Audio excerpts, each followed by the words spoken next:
كلمة participate in. participate معناها شارك. لو جابها عارفة اللي هي بيجي معاها حرف الجر in اسمها participate in. طب ايه الفعل اللي بيسويها؟ take part in برضه. يبقى شوفي كلمة participate in اللي هي معناها يشارك، يبقى اخد take part in. participate in بيساوي take part in يشارك.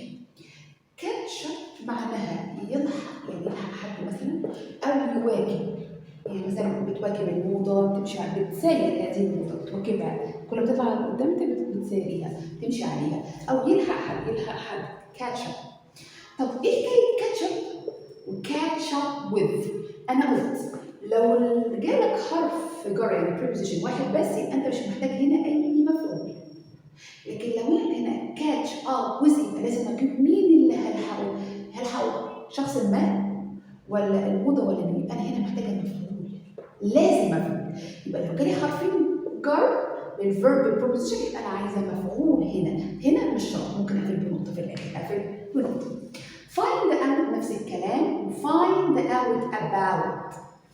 ايه find out يعني؟ انا كمان discover يكتشف. يبقى حضرتك لما تيجي تكتشف حاجه اسمها find out، اقول لك find out.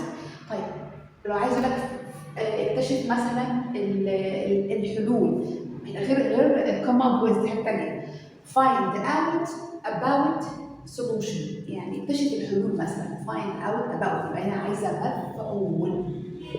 اثنين حرف جر مفعول، واحد مش شرط، او ممكن احط في الموضوع او لا مش شرط، لكن هنا لازم مفعول. care about يعني care about دي صفة بيجي قبلها be I'm caring أو he is caring about someone. care about يعني ايه؟ care about معناه مهتم بيه، بيساوي look after. يبقى لو شفنا كلمة care about هختار مين؟ هختار look after. look after معناها يعني بشخص ما. أقول لك خلي بالك من أختك أو من أخوك. look after your sister. take care هي take care أو care about لما تبقى you are care about someone. يبقى لما تبقى care about someone كأنك look after يعني أنت بتهتم بيه. look after بتساوي care about. طب عايز آخد care لأن جت في الامتحان ده، السؤال ده في الامتحان. care إمتى تاخد to؟ قال لك هي care بيجي بعدها join، care to join. بتيجي لما تحب تيجي مع تنضمي معانا، تحب تيجي زي كده، هي زي كان بيقول لك تنضمي، كان بيقول لك تحب تيجي معانا تنضمي الحاجه اللي احنا بنعملها، فاسمها would care to join. اذا لو انا شفت care وjoin يبقى هختار to. هنا معناها انك تحب الانضمام، اسمها care to join وتاخد قبلها would care to join. care to join يعني تحب انك تنضم، قبلها would. الفرق بين proud of و proud to. proud of يعني انت فخور مثلا ببلدك ايجيبت، فخور بشخص ما، هنا انا بجيب الاسم بعدها او معناها فخور دايما. طب و proud to برضه معناها فخور، بس بتجيب بعد to هنا الفعل اللي انت فخور بتعمله. والله انا فخور انا بتكلم مثلا لغه او لغتين ثلاثه، يبقى I'm proud to speak. لكن لو انا فخوره بك انت يبقى I'm proud of you. اهي you ضمير او اسم مش هتفرق، المهم مش verb. يبقى proud of بعدها اسم او ضمير، هنا بعدها verb، هنا بعدها فعلك. خلي بالكم عشان جت في الامتحان وكان هطلب هنا verb، راح كل اختار proud تاخد اوف، لا ده في هنا to. يبقى خلي بالك من الحته دي، جالي join اكيد ولا كده about، لا ده في join يبقى ده verb يبقى to برضه. طيب ايه الفرق بين thanks to و thanks for؟ ما انا بقول لك thanks for your offer يعني شكرا على مثلا مجهودك، يبقى اذا دي thanks for معناها شكرا ليه. لكن thanks لو اخذت to لا دي كانها معناها بسبب، بفضل، زي يقول لك بفضلك انت. thanks to you يعني بفضلك انت او بسببك انت انا كنت، يعني كانت بسبب كلمه كده due to بسبب. تمام. thanks اللي فيها to معناها due to يعني بسبب، بفضلك انت. هنا ما تفرقش اجيب معاها verb ولا كلام من ده، لا مش محتاجه، هي بسبب ايه. ممكن اجيب بعدها verb عادي ولكن الفيرب ده او بسبب هو اللي تسبب حاجه معينه خلاص، ولكن انا بقول لك بسبب حضرتك وبسبب اشخاص، فدايما بتيجي thanks to بعدها الشخص اللي بسببه حصلت الحاجه الاولانيه. عشان كده قلنا thanks to بسبب كلمه due to، اما thanks for اللي هي الشكر عادي، شكرا ليك، thanks for you عادي بشكرك. فيد بتاخد اب، فيد اب، فيد اب يعني انويد متضايق، يبقى لو شفنا كلمه انويد واحد متضايق او بورد زهقان يبقى اخد فيد اب. ممكن فيد اب يجي معانا فيد اب ويز، فاكرين الفرق؟ واحد مش شرط احط المفعول، اتنين لا لازم احط انا متضايقه من مين، I fed up with you، انا طقيت منك مليت منك. end up معناها ينتهي او المطاف بيه، ينتهي المطاف بيه، انتهى المطاف بيه، end up انتهت بيه. يبقى end بتاخد up، fit بتاخد up. alright come over، come over و overcome، والاثنين بيجوا في الامتحان يا جماعه، عشان كده حطيتهم مهمين. لما اقول لك بدات come ده الفيرب come over يبقى معناه visit يعني يزور، تزور، اقول لك I will come over انا جاي ازورك.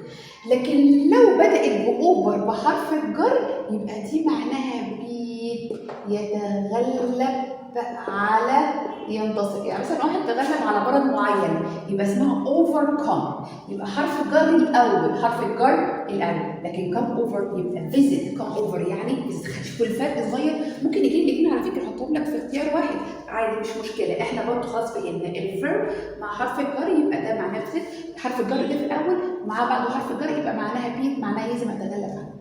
charge with قالت كلمة يعني كلمة accused، accused معناه لو فيرب معناه يتهم، يبقى لو كانت صفة يبقى معناه متهم، خلي بالك accused معناه متهم أو يتهم، يساوي إيه في البريزنت فيرب؟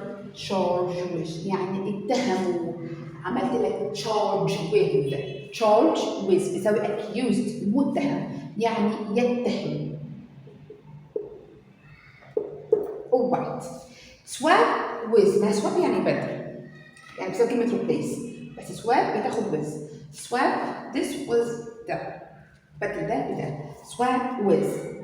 run out، run out of، ما هي run out دي معناها خلص، ممكن ما اجيبش هنا بعدها مش محتاجة لان في حرف جر واحد run out، ولا اقول لك الوايز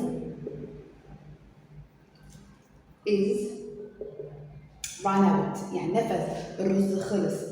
طيب لو قلت لك we run out of مثلا rice، لا هنا انا محتاجه مفعول اللي هو مين؟ الرز. طب يعني ايه بقى run out of؟ run out خلص، run out of معناه يستهلك، بتساوي كلمه consume يستهلك، يبقى consume بتساوي run out of، run out of. اللي بعدها come across، والله لو انت بتدور في حاجه ولقيتها بالصدفه او انت ماشي في الشارع وقابلت حد بالصدفه يبقى في الحاله دي انا بقول come across، meet or find someone or something in a sudden يعني بالصدفه، يبقى هنا معناه يلاقي او يقابل حد بالصدفه، بالصدفه. يعني تقريبا لو احنا اخد دي ممكن اقول لك لو معناها يقابل يعني هي بتساوي to meet up with، meet up with برضه معناها يقابل، meet up with شخص ما. بس الفرق بين دي وبين come across انا مخططه، هنا لا مش قابلته بالصدفه، come across هنا صعب. write down معناه يدون، like write in a paper، كتبت في ورقه يا جماعه رقم اي حاجه معلومات يبقى اسمها write down information، write down اي حاجه من دي. يعني ايه يقع في الانجليزي؟ يقع في اللغه الانجليزيه ليها اكتر من كذا معنى، لا اما لاي دي المضارع، لا اما لايز لو مثلا بتكلم على دوله معينه، الماضي بتاعها ليه، شايفين الماضي ذاكروا الماضي ده قوي، والتصريف الثالث مع هاف وهاز وهاد اسمه ليه. طبعا بيقع عايزه بعدها حرف جر فبقول ليه ان او اون حسب الموقع، او حاجه اسمها stand on او ان عادي معناها يقع. بس انتوا ملاحظين حاجه انتبه هنا بدون، يعني ايه بدون؟ دولت اكتف يعني اكتف، مش بجيب قبلهم فيرب تو، فيرب تو يعني معلومين، فبقول لا اما lies in lies on، stand in stand on، عادي ما تفرقش معايا، مش محتاجه قبلهم اي ام او از او ار او وزر. على عكس كلمه يقع الثانيه اللي هي كلمه located وكلمه suited suited او كلمه located اللي معناهم يقع، دولت بيتحطوا دايما في صيغه المبني للمجهول. يعني ما ينفعش اخد located ولا كلمه suited اللي معناها يقع الا لما يكون قبلها ام واز وار او was وور في الماضي. يعني اقول لك بور سعيد is located مثلا on the Mediterranean Sea، يعني تقع في الايه؟ على البحر المتوسط. خلي بالك يقع lay stand، lay stand من غير ما اكتب من غير lay وstand من غير verb to be، لكن located والsuited لازم يكون فيها verb to be. طيب دي معناهم يقع. بعد كده divided into، يعني divided into معناها separated يعني مقسم. يبقى الحاجه لما اجي اقسمها لكذا حاجه اسمها divided into، يبقى لما اجي اقسم الحاجه لكذا حاجه اسمها divided into. cope with بتساوي deal with. ايه حكايه cope with و deal with؟ معناه cope with معناها يتاقلم مع او ليها معنى. cope with بتساوي كلمه deal with، cope with بتساوي deal with. deal with معناها يتعامل مع، هتعامل مع شخص معين يبقى انا هتعامل معاه، هتعامل مع الموقف يبقى deal with. بس قالك لما تخليك لو تعمل عندك مواقف خليه ياخد cope with، يبقى انت مش هتديل with هاخد مين؟ هاخد كلمه كوب ويز معناها يتأقلم. يعني ايه يتأقلم؟ كوب ويز هتعامل، هتأقلم، يبقى يتعامل مع المواقف أو الوضع اسمها كوب ويز. يتعامل مع شخص ديل ويز وتنفع برضه كأنها كوب ويز. بدك شفت ديل ويز خد كوب ويز على طول. كمان عندك reply to. تعالى بقى نشوف بقى أهم مجموعة. هفرق كلام هنا، في فرق هنا في فرق. reply to دي معناها يرد على، يبقى reply بتاخد to. apply for ودي معناها يقدم على وظيفة أو يقدم أي حاجة فيجي بعدها كلمة job. خلاص apply for job. focus بيجي بعدها on معناه يركز بيساوي concentrate. apply to يرد، reply to يرد. apply for يقدم على وظيفة أو أي شيء يقدم له أو على جامعة. focus on يركز. share with يشارك، شارك بيه، يبقى share بتاخد with زي cope with و deal with. combine with يعني يدمج، يجمع ما بين حاجتين with. compare with يقارن بتاخد with. agree و disagree بتاخد برضه with. fail at يعني يفشل فيه، يفشل فيه. في حاجات عايزه اركز عليها هي مش phrasal verb ولكن مهمه. ايه اللي هي؟ قالك في صفات زي بيجي كلمات كده هي عباره عن فعل ولكن هي كانها صفه، زي كلمه مهتم بيه اللي هي interested بيجي مع حرف الجر ان. يبقى انا شفت interested باخد معاه ان بس لازم اجيب قبلهم verb to be. يبقى كل الصفات دي صفات اخذ حرف جر ماشي phrasal verb ولكن بيجي قبلها عندك لا اما am لا اما is لا اما are. حط الماضي was او were was او were يعني. خلاص براحتنا، بس لازم اخلي بالي الصفه دي التركيبه دي عايزه مين؟ interested in مهتم بيه. dedicated to و devoted to دي معناها مكرس ليه، يعني مكرس حياته. مثلا انا مكرس حياته في حاجه، بيهب او واهب نفسه لحاجه معينه، مخصص نفسه لحاجه معينه، يبقى مكرس او واهب دي اسمها dedicated to او dedicated to and مكرس او موهب نفسه لحاجه معينه dedicated to او devoted to. يعني انا بكرس، انا والله مكرسه حاجات مثلا للتعليم او مثلا للمذاكره او لله ولا whatever. انت واهب نفسك او مكرس نفسك ليه؟ مخصص نفسك ليه؟ يبقى الاثنين دول نفس المعنى.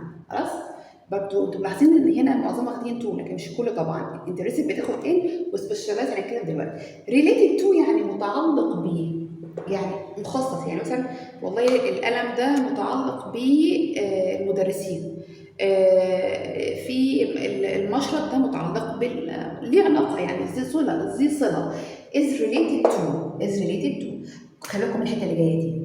qualified يعني مؤهل ك، يبقى اذا كلمه qualified يعني معناها مؤهل كذا.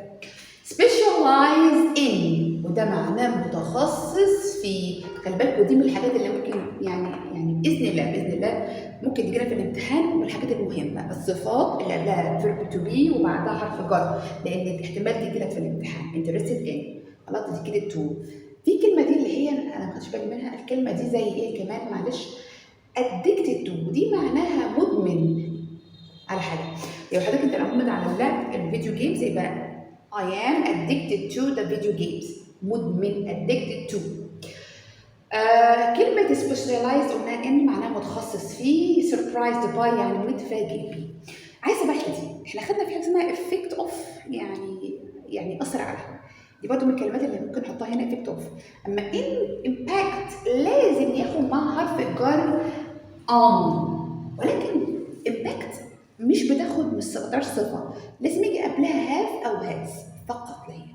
أقول لك she has impact on يعني لها تأثير، لديها تأثير على. have impact on.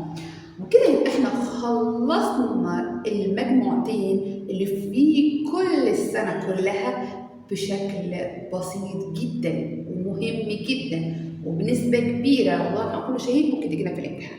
تعالوا نشوف الأسئلة على الحاجات دي كلها ازاي. مرحلة الأسئلة، يلا بينا نحل. وكل الأسئلة الموجودة هنا أعرفوا إن هي جاية من اختبارات الاستشهادية ومن الورك بوك، فاحتمال كبير ممكن يجيلك زيها أو ما يساويها طبعا. تعالوا نبص مع بعض مع أول سؤال. خليني أكبر شوية. أول سؤال معايا بيقول لك to be up is to be bored or annoyed. هي annoyed يعني ايه؟ متضايق ملان. يبقى اذا broke up يعني معناها منفصل ما تنفعش. feed up يعني ملان معناها متضايق زهقت ضغط، ممكن هي دي. taking up لا، taking up يعني حاجه ثانيه معناها ياخد مساحه او يبتدي في حاجه جديده. لا وفول up لا، يبقى اذا زي ما عملت استبعاد هي تنطبق عليها من الاستبعاد وهي تنطبق عليها في المعنى، يبقى فعلا دي اجابه صحيحه. feed up معناها يأس او. تاني السؤال التاني would you care join us for the. هو مش ده verb وده كير ينفع اجي اخد اوف؟ لا طبعا ما ينفعش، لان اوف بيجي بعدها كير اوف يعني مهتم بشخص معين زي لوك افتر، ما تنكر اوف بتساوي لوك افتر. لا مش دي خالص في المعنى ما تنفعش. لوك فور كير فور مش تبقى كير فور، كير ما بتنفع بس لا ما بينفعش يجي بعدها الفيرب. طب كير تو جوين، ما اصلا كير تو جوين ومع ود خدناها قلنا معناها هل تود الانضمام لنا في حاجه معينه، يبقى اذا كير وجوين تاخد تو مع بعض. السؤال الثاني the castle on the hill، القلعه تقع على الهيل نفسه. الثالث طيب لو جينا بصينا عشان اخد كلهم معناهم ليز بس ليز دي مش اللي هي معناها يقع، لان الليز اللي في المضارع عباره عن كده دي معناها يقع، لكن دي لا دي استبعاد. stands stands معناها تنفع، stands on تنفع معناها يقع. suited on تنفع، located تنفع. بس ثانيه عشان اجيب دي لازم يكون مبني بالمجهول، يعني في هنا فيرب تو بي، هنا فيرب تو بي لا ما فيش، يبقى اذا دي مش معايا ودي مش معايا يبقى الاجابه اسمها stands on the hill يعني القلعه تقع على التل. he was accused means احنا قلنا كلمه accused معناها متهم. طب ايه الفرست فيرب اللي بيساويها؟ اكيد مش كلمه executed for يعني معناها يعدم، claim for يلوم على، ولا declared with يعني معلنه به. هي إذا يبقى الإجابة هتبقى charged with يعني يتهم به.